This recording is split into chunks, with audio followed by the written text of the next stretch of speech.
The lecture series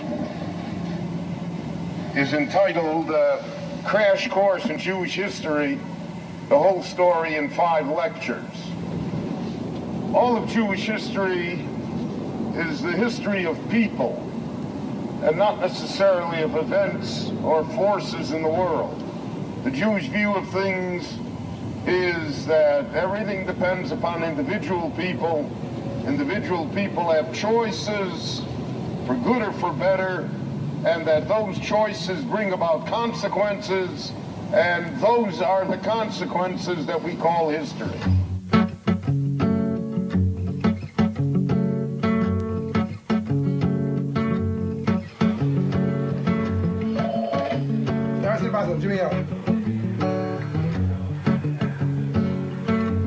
Well, how old are you, young fella?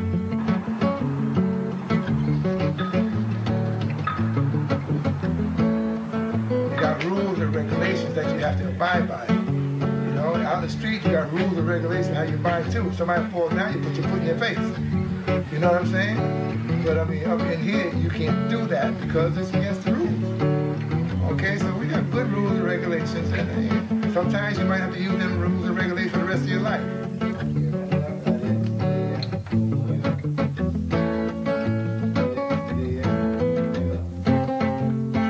And if you need a trainer, that's between you and the trainer. I don't get involved with that. My name is Jimmy Lowe. I'm the director here.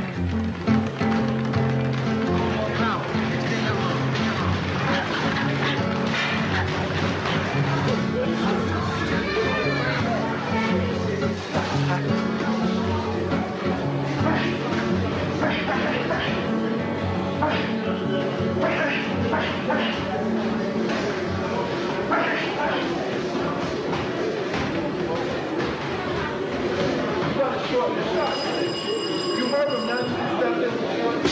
Good.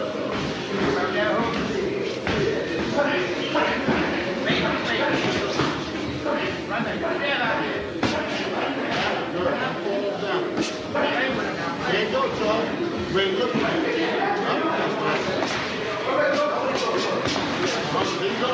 Get the jab back out there. Don't look at him. There you go. You don't have to hit him hard. Just throw the jab out there. Touch him. Right there, lady. Oh, you did all right today. So when you went to the body nice. But in the last round, it's on, so I was just going for the body. Yeah, I like for you to stay there sometimes, but when they're coming at you, turn it. Then punch, that's right. And that way you can stay right in front of them, throw the punches at you, and you turn the body, you did this. You go right down here. Or they'll just hit you on the shoulder. Being from New York, you know, I was a pretty amateur in New York. Many times when I fought in the Golden Gloves and local tournaments, that really prepared me for the future, and the future is now. You know, I'm learning how to be a professional, and everything's coming along. That's so windy now.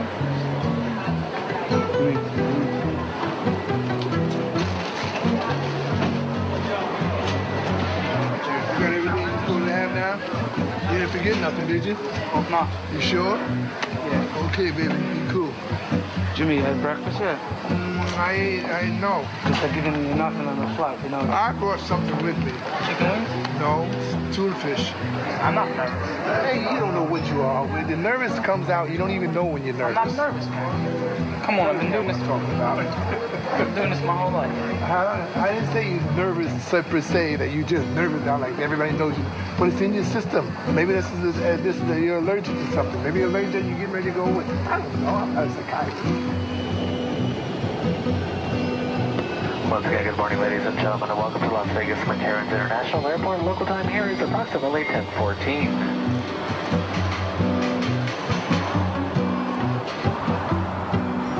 Well, everybody's looking forward to Saturday night. We had a fight that was going to go on after the main event because the young man is a very observant, Orthodox Jewish fighter, and he can't fight until after the Sabbath is over, which is at sundown. And the rabbi said, no problem. The Sabbath, because it's winter, ends at 5:15. We're really delighted we can accommodate him. Please welcome Dimitri Saliba. I just want to thank Top Rank and Mr. Bob Brown for giving me this great opportunity. I had a very good training camp, and I'm actually very excited. It's going to be my first televised fight, and I'm looking forward to Saturday night, counting the hours, counting the days, and I'm looking forward to putting on a great performance. Thank you very much, and I'll see you on Saturday.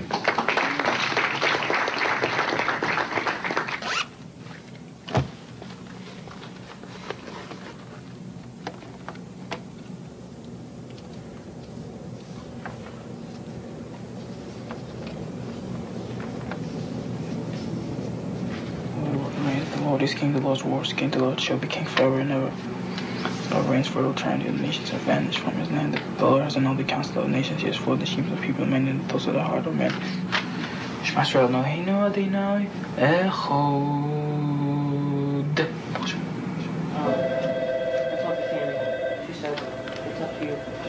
See, I'm an immigrant. I come from Russia. So back in the 1920s and 1930s, the number one ethnic group in boxing were the Jews. Right. Barney Rose, Benny Leonard, and a whole bunch of other guys. So, they were immigrants and they were trying to fight their way to the top. So I guess maybe there's some similarities there. And I'm just trying to make it, man. And we're very excited that he's making his debut on pay-per-view like this, HBO pay-per-view. Also, an Associated Press writer is coming down to meet him now, and very soon we expect, or we hope, that an Associated Press story will go throughout the world on our boy Dimitri. The Chabad rabbi here is named Shea Harlick.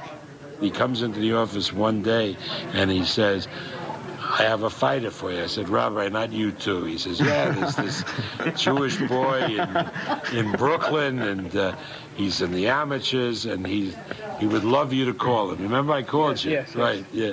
And then he won the Golden Gloves in New York, but he was going to go to a world tournament.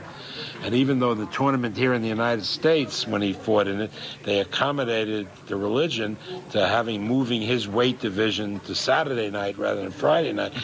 With the Hungarians, they ain't going to do that shit for a Jew, No. The world tournament was in Budapest. So yeah, it was in Budapest, yeah. So they wouldn't do it. So at that point, he became disgusted and said he wanted to turn pro. The fact is that Top Rank has been really working great with the schedule and still managed, as you see, to put me on big cards, even though, they have the schedule. Well, it helps. Popular choice. Yes. Really, because I was raised in an Orthodox family, so I understand this stuff. It's not like I come, for somebody who has... You were raised Orthodox. Yeah. So somebody who, doesn't have the background, it becomes very, very difficult to deal with. Not that they don't want to deal with it, it's hard to figure out, but I know all the rules. Not that I follow them, but I know all the rules.